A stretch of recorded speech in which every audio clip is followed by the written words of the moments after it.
Du kan väl sitta och Kan lära? du inte göra det i telefonen? När man spelar i judo, det är att man ska hela tiden andas ut. Då gör man så att när man har liksom ont om luft i lungorna, då planterar man lite luft i kinderna så man trycker ut rent fysiskt här. Och så drar man in samtidigt. Nej. Och sedan samtidigt drar man in luft genom näsan.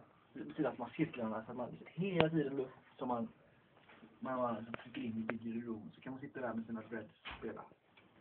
Ja. Det här alltså.